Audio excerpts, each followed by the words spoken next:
Hi, and we're back. Just want to put everything in proper alignment. Thank you. Guys, as promised, 11 o'clock Sunday, the date, the 12th of June 2022. Skalk van der Merwe speaking. This video is not going to be that long. There's a reason why I want to keep it short. I want to throw a few issues at you to go and ponder yourself. I'm not here to tell people how to vote. I'm not here to tell them what they must think about political parties or the political process. I will do that in other videos. I'm here to throw you a few issues to go and think and ponder upon yourself. And there's a reason why. We need a thinking but very educated populace out there. Black, white, colored, Indian, whatever is your background, rich, poor, we need people to start thinking about what is going on. And thank God, the last year and a half, I think exactly that started to happen. People were being pressured into a position where they really felt threatened, they really felt being trounced on, and they started realizing there's a reason why this is the case. It is because they, as citizens, have not educated themselves, empowered themselves enough to withstand the powers of state. Okay, so the Great Reset, I think the powers that should not be is still busy with that, but I think it flopped, and it flopped terribly. And especially in South Africa, it just simply never took off. It never got off the ground. You guys sitting out there, through the whole issue of withstanding the forced vaccination of people, which was one of the steps being taken, I think we sent them a very clear message. We are not to be messed with. South Africans are not to be messed with. So if you want to do something with us or to us, we are not here to be experimented on politically, socially, economically, or medically. We've gone through, as a nation, we've gone through too much. We are not here for you to use and abuse. I really salute you. I salute you in the best of terms for how you stood up the last 18 months, nearly 2 years, 2.5 years that's passed since this whole horrible thing started around us. Of course, they are still busy and they are still very active. When I speak of they, I'm not even going to try and disclose or discuss who they are. People run around with things about Freemasonry and Illuminati and reptilians and who knows what. Bases under the Antarctic, flat earth, you name it. I'm not interested in those things. I can see who are the bad guys and I can see who are the good guys. If you're here to build and to conserve and to make sure that your children get a better future, and generations from here on, we still have a proper working society, then obviously you're on the right side. You're on the good side. If your purpose here on earth is one of self-entitlement, self-enrichment, destruction of civilization, destruction of everything that we as a society hold dear and the fabric of society, then obviously you're on the wrong side of goodness, of what is supposed to be. Nature is a very simple thing. If you go back to nature, you will find that every single thing in nature can be described and defined mathematically, which tells me that there must be a very intelligent force above us, God, if you want to call it by its name, telling us what to do and what not to do. It's for us to listen to that voice. And how do we listen to that voice? We hear it from our hearts, from inside, but we also see it from around us and all the messages and everything being sent to us. And I'm not here to tell you that there's now a coming rapture or people are going to be snatched from the earth and it's the end times and anything like that. I have a whole different view on what's actually going on. But that's also a different day's discussion. Today we discuss Ramaphosa President Ramaphosa, and of course the tremendous storm that has now been unleashed around his head. That was expected. Why? Because we're entering an elective process within the ANC. Now remember, we have these elections every 5 years in South Africa, where we always see the ANC win and the DA come in second. Those are only for the eye blind. With the greatest respect to the opposition parties, and here I include all the opposition parties, you know what my stance is on you. You are simply controlled opposition. Even if you do not intend to be controlled, you are controlled. The system controls you. There's measures in place that makes you ineffective in what you do. The Constitution of South Africa is a magnificent document, but the powers that should not be realize that if they put one or two or three different clauses in it relating to the powers of state, they actually cause us to fall into what I have always called a one-party dictatorship with controlled opposition. The ANC would have been voted in for the last 30 years, no matter how this thing would have played out. The DA, as the main opposition party, would always have been only a barking dog. That is how the system was designed, to create the impression to you guys out there voting and taking part in this whole process that there is an actual democracy, that your voice counts somewhere, whereas unfortunately you've been misled, and you've been misled terribly. These are not new themes. If you follow me or have followed me for many years, you know my total disdain for organized politics, because I see it as a simple control mechanism of the population. Not only South Africa. If you go to the United States, you will find red party, blue party, as literally as simple as that, running the show, making turns. Then this one is elected, then the next one is elected. But the policies of real everyday life America is virtually the same. It doesn't matter if there's a Republican sitting in the White House or if there's a Democrat sitting in the White House. There's no real difference between a Republican House of Representatives or a Democrat House of Representatives.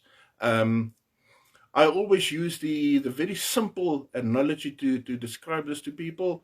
Right wing, left wing, but it's still the same bird. And that is what we've been sitting with across the world for at least the past 60 to 70 years. Controlled opposition on the one side, governments on the other side. But in fact, they are very similar, if not the same organism, just simply manifesting themselves differently at different places. I can share this one little incident with you. Musi Maimane is not the leader of the DA anymore, so I can bash him a little bit without getting the DA guys now all up in arms against me. When I was still president of the Chamber of Business there in Welkom, in the Goldfields, Musi came there and he had a lot to say to us. He wanted to meet us as a chamber, and he had a lot of things to say to us and a lot of promises to make. And then he invited the executive committee of the exco of the chamber to come with him, where he was then supposed to go and speak to the people, the actual people, in a stadium very close to Welkom. Now, I had my forebodings about this. I didn't like the idea, but I tagged along because I knew what he was actually doing. He was giving credibility to himself by taking community leaders with him. But it turned out a very enlightening, but for me, actually just underlying what I already knew, experience. Because the message that he sent to the populace in that stadium that I sat with him was, in some instances, totally in contravention to what he said to the business people just about 2 hours ago. That's the opposition party.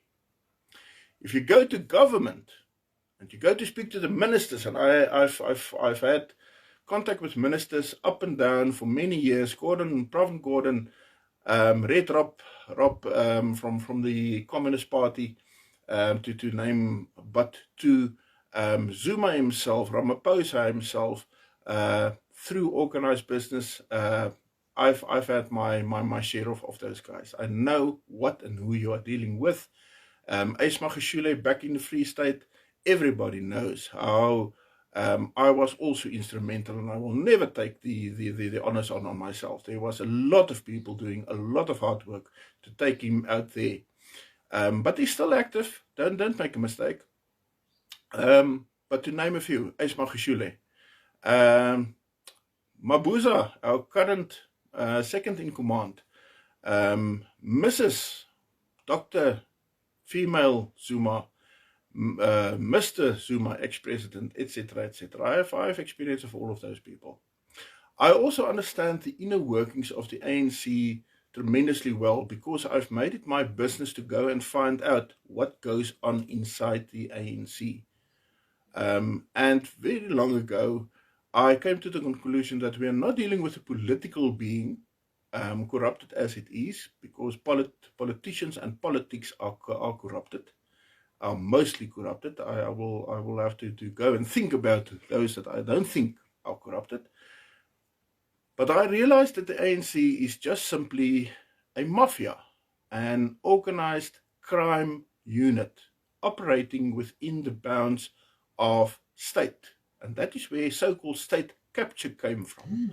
State capture, of course, is not a new thing. It's also not only in South Africa, but to all of a sudden one day realize some Indian guys from that's living in Dubai now captured South Africa through the mechanisms of state and through the facilitation of the Zuma family.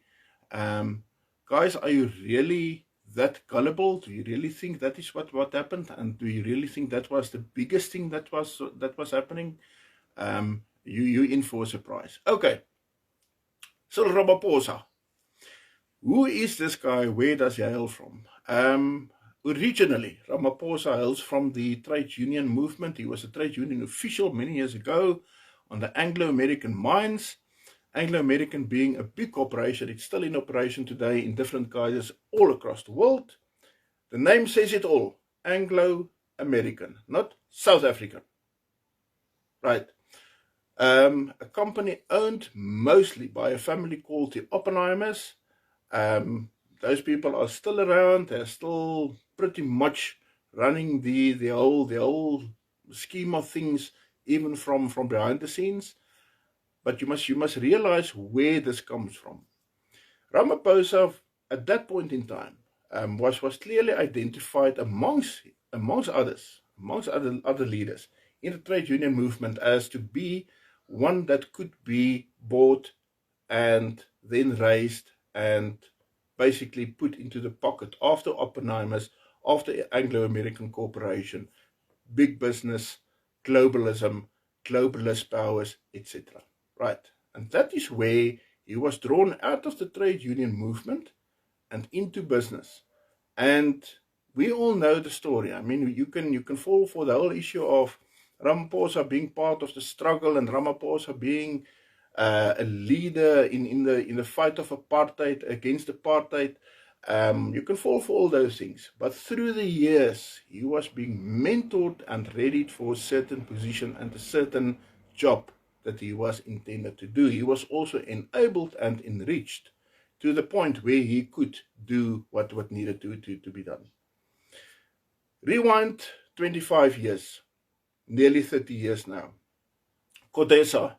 For the people who do not know what CODESA was the negotiating path or forum, if you call it negotiations. I call it a simple give over of power, a take over of power from the old nationalist party that was corrupted at that point in time to a point that it was not nationalist anymore, transitioned, basically given over to the South African Communist Party, which at that point in time and is still running the ANC movement. The ANC itself is not communist, but the SACP, as part of the tripartite alliance, ANC, SACP and COSATU, you must remember those three names, it's a tripartite alliance. The brains trust of that is the SACP, the South African Communist Party. So, back at CODESA, do you still remember who were the chief negotiators of the two parties? Rolf Meyer on the one side, Cyril Ramaphosa on the other side. A very young Cyril Ramaphosa, very, to my mind, unexperienced Cyril Ramaphosa, and a very young and a very unexperienced Rolf Meyer.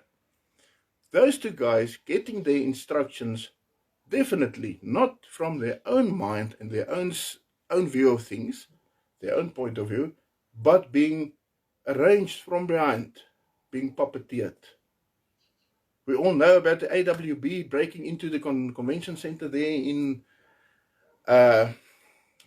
Johannesburg and making a huge fuss about it and all those things. And then CODESA just simply went on. Interim constitution was drawn up. It was basically taken from mostly the Canadian jurisprudence. Canada, a country we know today more than ever being run by the powers that should not be. A populace that surprisingly stood up during the at the end of the COVID pandemic, but I have my own view of what the trucking revolution on that side actually was. It was, to my mind, yes, a popular movement, but it was there to identify who the culprits are so that action could be taken against them. But that's just my view of things. But yes, CODESA took place where power was transitioned from the old regime, the Nationalist Party regime, into the hands of the SACP, the South African Communist Party, in the guise of the African Nationalist Congress. Now, what was the African National Congress? Originally, when it was formed in 1912, it was supposed to be Africanist, in other words, relating to the counter-colonial way of thinking, giving Africa back to Africans. It was nationalist, not communist, and it was a congress, meaning a host, a coming together of different parties. That is what the ANC was in 1912. 100 years lapsed, and in that 100 years, the African National Congress was captured by the powers that should not have been and the powers that should not be. They realized very early on that organizations like the old Pan-Africanist Congress, the PAC, the ANC, and a host of other leftist organizations in South Africa needed guidance because they were following a path in a direction that could not be controlled in future. And that is why you had an influx of foreigners into South Africa. A.E., a man called Joe Slovo, a Lithuanian Jew that was sent here, communist, hardline, and eventually ended up in South Africa to lead the psychological part, the psychological development of the ANC and the leaders of the ANC. But also, remember now, hardline capitalism, unbridled capitalism, and communism stems from the same root. It comes from the same place. I'm not going to say what I really want to say because then they're going to ban me forever from Facebook. But it comes from the same place. It's the same thing, but just the different sides of the same coin. So the big capitalists were seen as supposedly the good guys, and the communists were seen as the bad guys. America was seen as the good guys by our former government and cronies in that, and the Soviet Union was seen as the devil itself. But through the years, all the black and leftist organizations, including what is today the DA, and I will come back to that, was captured from outside by the powers that should not be. Whether those be capitalist, whether those be communist. Same bird, different wings. Right? Remember that. The DA captured very early on, by the same people that were at that stage capturing the ANC. Helen Zille, later on in her life, said that the DA is a social democrat party. Now, social democracy, social democrat, is actually the softer term for Marxism. Marxism is the base ideology of communism. So what was Helen Zille actually saying? Helen Zille was actually saying the DA is the more acceptable brother of the two. The one being communism, the other one being social democracy. But it's the same thing because the base remains Marxism. Okay? You must remember and you must realize what is being said and sometimes what is being hidden in plain sight. Back to Ramaphosa. Ramaphosa being drawn out of the trade union movement. The trade union movement itself conglomerated and controlled and put into what is today called COSATU, the Congress, once again a lot of unions, the Congress of South African trade unions. They took power. Now remember the old scream among the white people in South Africa, ons is so verdeeld, ons het nie een leier nie. I'm so sick and tired of that because you do not understand how the enemy operates. You do not understand that by conglomerating and putting people together, you control them. We want a lot of units. I want a lot of units because the more units there are all over the place, the more difficult it becomes for the bad guys to control it. Right? You see it as we are being divided so that they can conquer us. I see it as a natural thing about South Africa. Thank goodness for that we can't stand together. Because if we can't stand together, they can't control us all at once, which they tried, and they failed. And they failed dismally.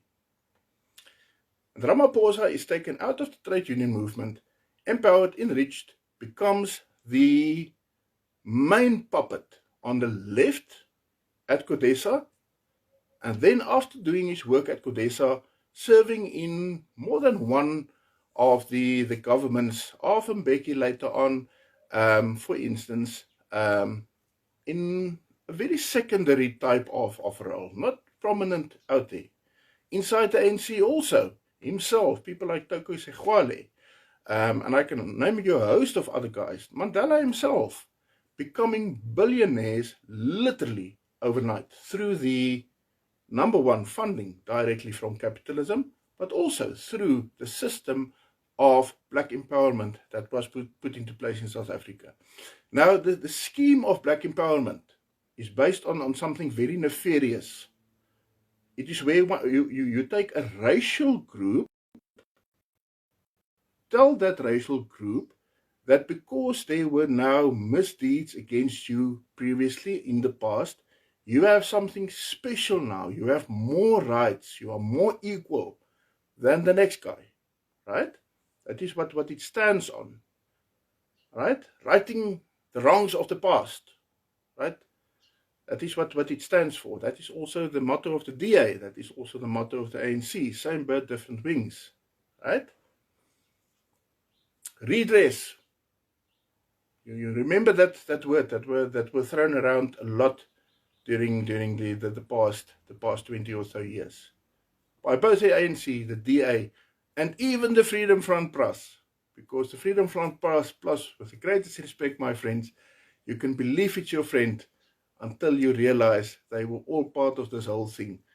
Their own Peter Miller was sitting in the exact cabinet of Mr. Zuma whilst the state capture was taking place. But leave that aside. I'm not here today to bash political parties. I want you to go and think about what is going on. Okay. So, CODESA happens. Ramaphosa plays a secondary role inside the party, inside the government. And through the years, he's raised and he's mentored and he's empowered by the powers that should not be. Until such time as it becomes his turn to now act as the leader, as the great savior. Now, we have always been told that there are these different factions inside the ANC, good factions and bad factions, and this one is good and that one is bad. This one wants to save the country and this one wants to destroy the country, and this one is corrupt, and that one is not corrupt, and it's absolute nonsense. Pardon my French, ladies, it's bullshit. The ANC as a party, as an organization, as an organism, is criminal. How can you steal trillions of rands over years? But nobody in the ANC seems to, number one, know about it, or number two, can or will stop it. A lot of things happen around Zuma. I don't have a moment's time for the Zuma family. I think young Duduzana Zuma, the son, he's most probably, in 2 generations from now, he's going to be the president of this country. I don't have a moment of time for the Zumas. So don't see what I'm going to say now as me being pro-Zuma. But Zuma was in the pocket mostly of the Russians. There's a very personal position or personal relationship between Zuma and Vladimir Putin. For a very simple reason, Vladimir Putin was the KGB officer being based in Dresden in the old East Germany, holding the files of South Africa. He was the guy actually puppeteering the Soviet influx of intelligence and counterintelligence into South Africa and out of South Africa. Putin. And he was the head of information, of intelligence of the ANC at that point in time. A young man by the name of Jacob Zuma. So Zuma was, for the most part, in the pocket of the Russians. Not even the Indians. If you think the Guptas gained from South Africa, you don't know what happened in the Karoo, where Putin's gas companies came in and literally took over all the gas under the Karoo. Not Royal Dutch Shell, Putin. Fact check me on that one, but I'm not speaking about that today. But I think the powers that should not be, within their own rivalry, realized that they could not control Zuma any longer. And they portrayed Zuma as this total fool, running around, state capturing, playing around with the Indians, and doing a lot of bad things, and they got rid of him. And forward stepped the messiah of us all, the new Mandela, the new anti-corruption king, by the name of Ramaphosa. Now, how ironic, I can actually hear an ice cream truck whilst I'm speaking. So this is not a bubblegum video, this is an ice cream video, in the middle of winter. Let me continue. From word go, mainstream media and political commentators like Piet Kookramp and his cronies were telling us that Ramaphosa is the best thing since sliced bread, with a little patch of cheese on it. Because he's here to come and save this country from all the corruption. He even put a commission into place, the Zondo Commission, to investigate the corruption. So all the upfront things, things that you see were put into place. I want to take you back to the old Soviet Union.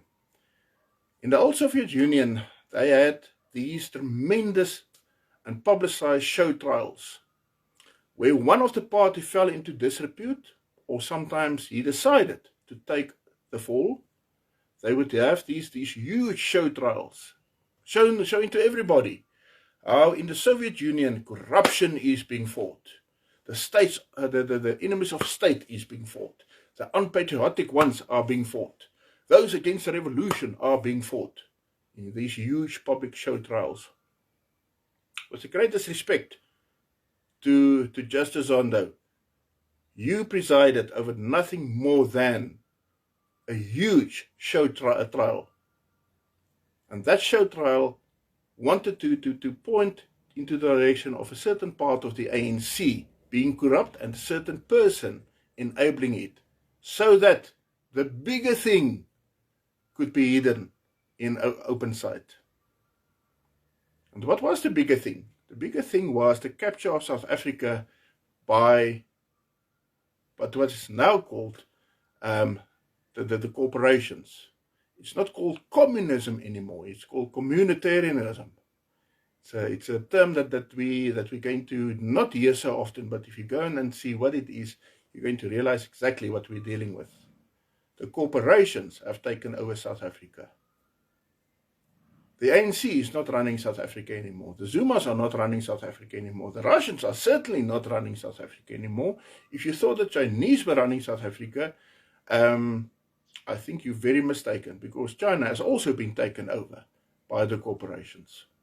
It's just another crony of theirs.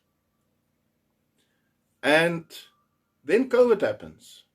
And the tannies on Facebook, the aunties, sitting there crying about our president leading us through this crisis. And the politicians, Pieter Groenewald, and that guy from the DA, I don't even want to mention his name, and all the other politicians stand on pedestals, public pedestals in front of the media, assisting, enabling, giving their consent to lockdown in South Africa and COVID measures in South Africa. Nobody opposed from inside. Who opposed? Skalk van der Merwe. We opposed. And a lot of very good people out there that are not politicians, that are not in the coffers of state. We opposed. But the politicians, even those that were supposed to be the opposition to this, enabled Ramaphosa to put down lockdown into South Africa and introduce laws and regulations and a way of thinking that changed everything. The whole society, everything that we knew previously, changed under the guise of a pandemic. And you enabled it, DA, Freedom Front, to name only two. You were part of it, right? John Steenhuisen, it's very easy for you to go on a public forum now and declare we're going to fight the ANC on regulations, because I see the DA says they're going to do it now. It's 2.5 years too late. The damage has been done. Now, you want to take a little bit of glory. Why? Because you think that the ANC is going to split up at its next conference. And there is a possibility of that happening. Although, it's a criminal organization. It doesn't go about politics. It goes about who gets the biggest cut of the pie. So if they can work that out beforehand, even in the absence of Ramaphosa, the ANC won't split. We now know that definitely Ramaphosa is dirty. We know now definitely he is corrupt. We know for a fact that he is hiding money. We know for a fact that he is enabling bad guys. How do we know that? Because it was bursted in the media. It was bursted because there's a conference coming up. He goes, he gets rid of the current public watchdogs. He kicks them out. He drags them before Parliament now in show trials. The Zondo Commission apparently has now finalized its million pages of what report, and certain people are being prosecuted. But what did Ramaphosa really do up to now? Tell me, what did he do? What did he bring to South Africa? What is the lasting legacy of this man that was supposed to be like Jesus himself, coming to save now? He's a great savior. What's the legacy? Spiro Kuri, you always tell me this. What are the fruits that this tree has borne for us, has given us? Civil strife, the greatest civil strife that we've ever seen in South Africa. The races are made up against one another, more than ever in the history of South Africa. Corruption is at its height. There's more corruption today than ever. Our infrastructure is basically gone. Our banking sector is very clearly also captured, because they are also being fingered out as to be the enablers of money laundering and a whole host of other things. Municipalities are at a point where they are collapsing. This is the legacy of the man that was touted to us to be the savior by mainstream media and even by politicians on the opposite side. This is the man that the very clever professors from the universities, the commentators, sat on open television telling to us, this is the man who has been brought to you to save you. And this is the legacy that we have from him. So think for yourself what actually happened here. Under the guise of we are prosecuting and going after the Zuma family and the Zumas, whilst there's a Zuma in the cabinet, Ramaphosa did what nobody even could have expected. He gave away everything. South Africa today is owned by big business and by the pharmaceuticals. Whereas it previously, at least we had a little bit of a fighting chance against those powers. We know he is corrupt. We know these things now. Even the Hawks are now going after him. To do what? To find in another big show trial that he was an even bigger criminal than Zuma. And then what? Who's going to stand in his place? Who's going to take over from him? David Mabuza? David Mabuza, that's known in the eastern parts of the old Transvaal as to be involved in a host of criminal activities, amongst others, rhino horns. Really? So that's the guy following him up? Who's the party that takes over after the DA folds, the ANC folds? The DA? Not likely. The EFF is the most likely successor to the ANC. And they have been corrupted to such an extent that what happens in the ANC actually looks like a Mickey Mouse show in comparison to the EFF. Right? But here's the thing. The ANC won't split up, because as I explained already, it's not a political being. It's organized crime.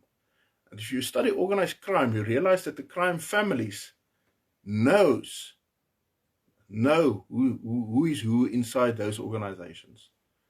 And as long as the pie is split and everybody takes his cut, and he's satisfied with his cut, and he will get his bigger cut at some point, and they keep their word amongst themselves, there's no squabbles, there's no splitting up.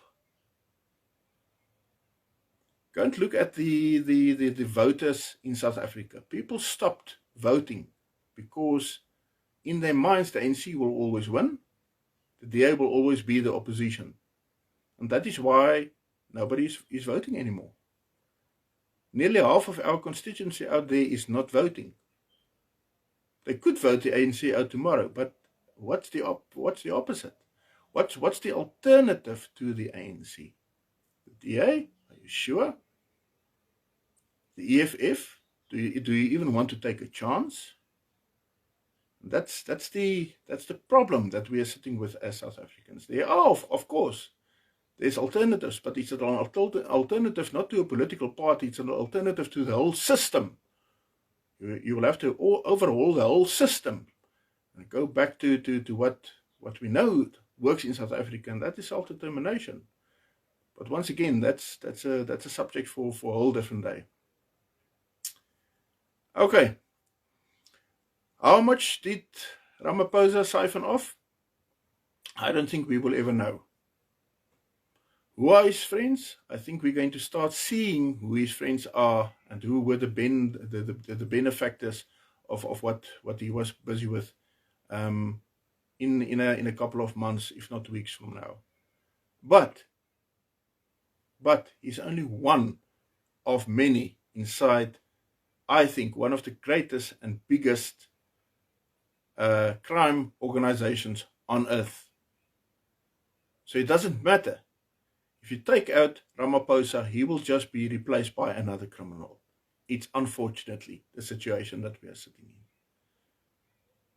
Skalk, how do we stop this? We don't stop it. We let it run out. We allow them to squabble amongst themselves. But what we can do is we can cut off the flow of money. We can cut off the taxes going out of companies.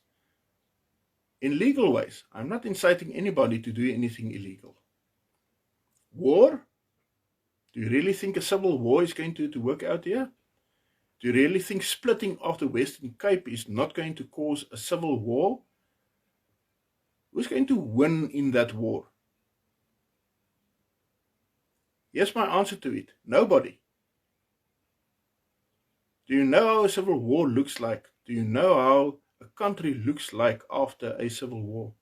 Do you realize that even after a civil war, you will have decades, if not generations, of people still fighting one another?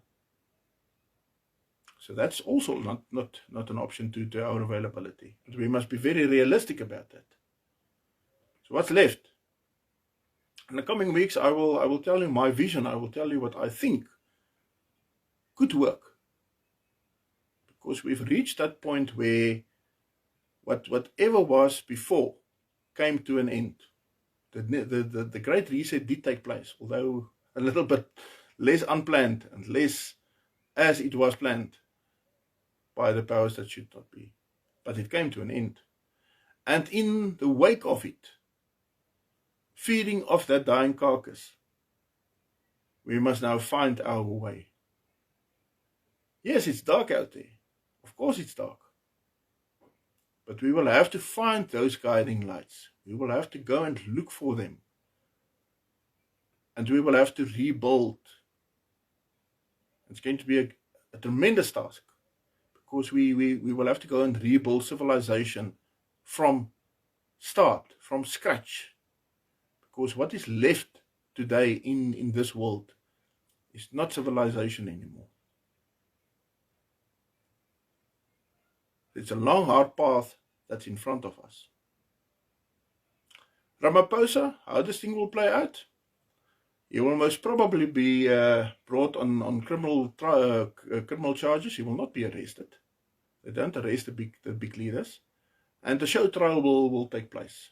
And most probably, they will get rid of him with the next ANC electoral process. And in his place, most probably, Ace Magashule will stand up as the only obvious leader in the ANC. Rewind 5 years back, the great battle between Ace Magashule and Ramaphosa. Go and look at my videos from that time. At that point already I said our next president, most likely, will be Ace Magashule. Ace Magashule is simply waiting in the wings. On the back of the Guptas now being arrested, apparently arrested in Dubai, he's saying the following. He's saying, they must come and say, I was corrupted. Where did I steal? Where did I steal with them? I know Ace well enough to know that what he does very cleverly. He always uses a front man. There's always somebody else that will be the fall guy. It's going to be the same this time again. So this is my prediction for the future. The ANC will not split up. They will just go and sit and renegotiate who gets what. And then they will most probably appoint Ace Magashule as the successor, as the next big thing. How they're going to try and whitewash him, it will be a mystery to me to see that, but they will most probably be able to do that. I think they're going to run the propaganda as to he was the one made out to be the bad guy, but actually he was the good guy. I think that's how they're going to play it out. But Ramaphosa, I do not foresee that he will be re-elected, and if he is re-elected, it will be a very short time after that the ANC will recall him as they did with Mbeki. because the game plan has changed in the meantime. And I think the ANC as a criminal organization has also changed gears to realize that there is something much bigger than the treasury of South Africa and big business in South Africa. They've realized that there's a whole continent out there that can be ravished and can be corrupted. So keep an eye also on foreign policy inside the ANC and how it's going to shift in the direction of Africanism, of where borders are going to be torn down and a single currency instituted for the whole continent and a single bank being brought into life. It's already there for the whole continent. Africa, my friends, and here I want my black friends to listen to me. Africa could have been the superpower, the powerhouse of the world, because we have everything and we're sitting strategically right smack center in the middle of the earth, in the center of the earth. There's Africa and there's everybody around us. Forget about the Pacific Ocean on the other side of the globe. Right? And where are we? Africa is the poorest continent there is, and there's no fix in sight. Right? Let me end off this video by saying the following to you. I think most people's eyes have opened. I just think that we are sitting at a point where people are still in denial. It's a natural process. It's a natural process. When you have been abused, I wrote this morning about female abuse, gender abuse.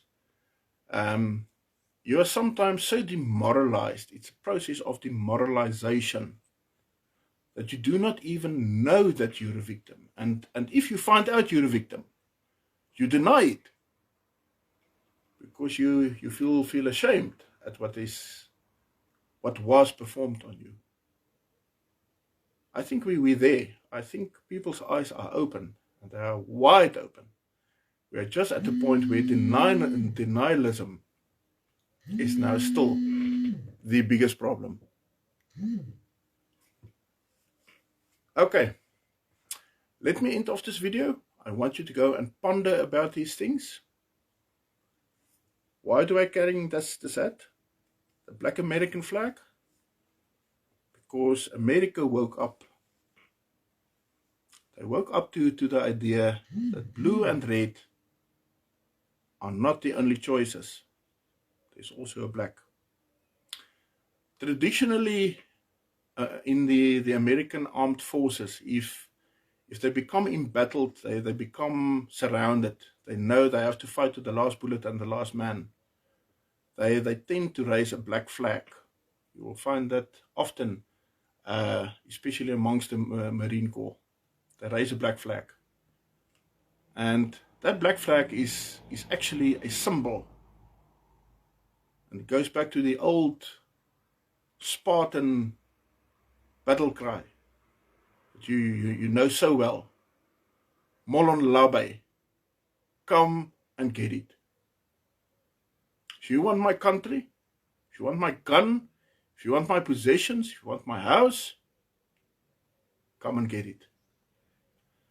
And South Africans, I think it's time for us to raise the black flags. I think we're at the point, and I'm not inciting violence. I will always go through the legal routes to do things. I still believe in law, and especially natural law. The law that Providence itself gave us. But we are there where we need to raise the black flags. We are there. So think about these things. I will speak on these issues a lot once my website is fully up and running, and that will most probably be next week. Unfortunately, social media is censored.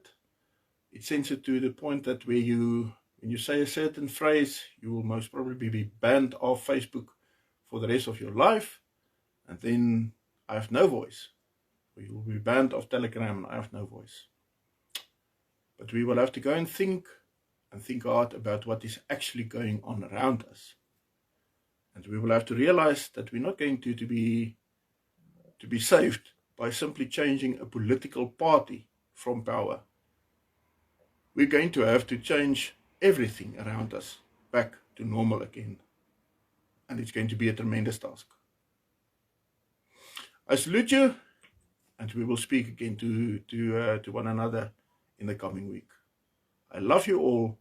You're my dearest. You're my friends. You're my comrades. You're the guys fighting the fight. You're the guys going over no man's land into the trenches of the enemy now. You are the stormtroopers of the new age. Even if you don't know it by this time. So yeah. Very well. Go very well today, and we will speak.